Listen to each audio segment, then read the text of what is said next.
charismatic. Aujourd'hui, on plonge dans une analyse de la dynamique relationnelle.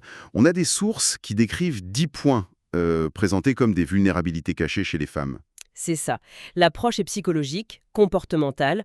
Le but, c'est de décoder certains signaux pour en fait construire des relations plus profondes. Comprendre les mécanismes sous-jacents de l'attraction et de la connexion, quoi.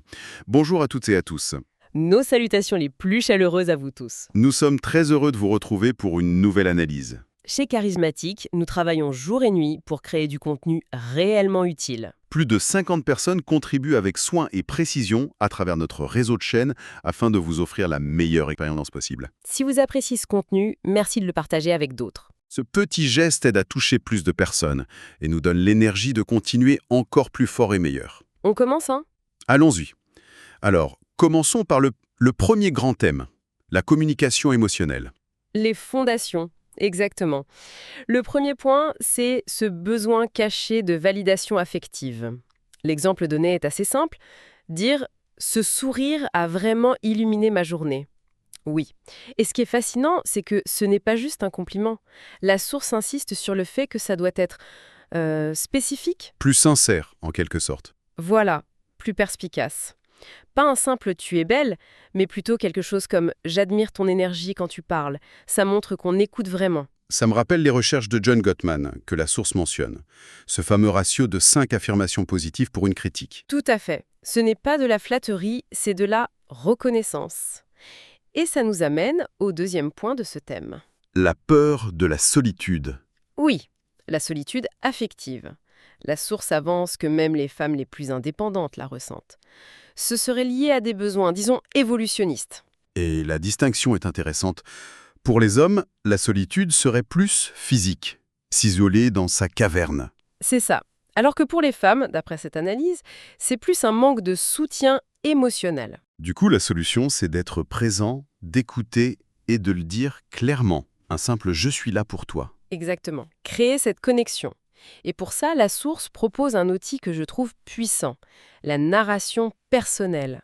Raconter des histoires sur soi, Oui, mais pas n'importe comment. il faut une structure, une intro, un point culminant, émotionnel et une conclusion. Partager une expérience de manière engageante. Là, la frontière doit être mince entre créer un lien et se vanter, non? C'est le point clé. La source insiste beaucoup là-dessus. L'authenticité. Ok.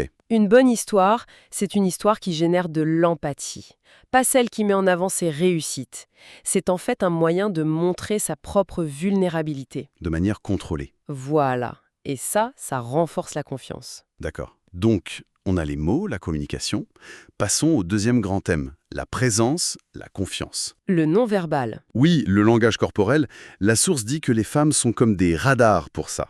Et elle cite la fameuse recherche de Mehrabian, le 93% de communication non-verbale. Alors on sait que ce chiffre est à nuancer, mais l'idée fond reste juste. C'est une question de congruence en fait. Totalement. Si les mots disent une chose et le corps une autre, on croit le corps. C'est presque un test de confiance en soi. Des gestes nerveux, une posture fermée, ça peut trahir un manque d'assurance, même si le discours est bon. Et ça nous amène directement à l'attraction, pour une confiance en soi authentique. Pas de l'arrogance. La source fait bien la différence. La confiance, c'est par exemple la capacité à prendre une décision. L'exemple du restaurant est très parlant. Oui, au lieu de demander « qu'est-ce que tu veux faire ?», proposer « allons dans ce restaurant ». C'est une prise d'initiative. La source relie ça au concept de mâle alpha, mais pas dans le sens caricatural, plutôt comme un symbole de sécurité. Celui qui sait où il va. Exactement. La confiance est décrite comme un muscle qui se travaille. Chaque petite décision assumée le renforce. Ça montre qu'on est quelqu'un de fiable. Et cette fiabilité répond aux besoins de sécurité, un autre point central. C'est ça. J'ai adoré l'exemple donné. En marchant dans la rue, se mettre du côté de la circulation. Ah oui, c'est un geste subtil, mais très puissant symboliquement. C'est un acte de protection non verbale. La source relie ça à notre héritage évolutionniste, mais au fond, c'est juste créer un sentiment de bien-être, de calme. Pas seulement physique d'ailleurs, c'est un calme psychologique. Savoir que l'autre veille un peu. Et pour finir sur ce thème de la présence, il y a un point plus sensoriel. L'odeur masculine ? Oui, le conseil est d'utiliser un parfum de qualité, mais subtil, pas envahissant. La justification, c'est que l'odorat serait plus développé chez les femmes. Et l'odeur est décrite comme une sorte de carte de visite invisible. Ça marque la mémoire, en fait. C'est un détail, mais il a son importance. Tout à fait. Bon, on a posé les fondations, bâti la confiance. Maintenant, le troisième thème, c'est comment maintenir la relation vivante, intéressante. La dynamique de la relation. Et le premier outil, c'est l'humour. Mais attention, pas n'importe lequel. Un humour intelligent, subtil. La source parle de taquinerie bienveillante. C'est ça, l'idée n'est pas d'être blessant. C'est de montrer de l'esprit, de créer de la complicité. Ça montre qu'on est observateur aussi. Exactement. L'humour est présenté comme un signe d'intelligence. Ça libère de la dopamine, ça renforce les liens. Mais la source prévient, Il faut savoir le doser. comme une épice. Le but, c'est de faire sourire, pas de pointer une vraie insécurité. Ensuite, on aborde un concept que je trouve intéressant. Le besoin de défi émotionnel. Ah oui. L'idée que trop de confort, trop de prévisibilité, ça peut rendre une relation monotone. Obèse et paresseuse, pour reprendre l'image assez forte de la source. Oui. Donc l'idée, c'est d'être parfois un peu imprévisible, de créer un jeu de rapprochement et de distance. Attention, ça ne veut pas dire créer des conflits, on est d'accord. Non, pas du tout.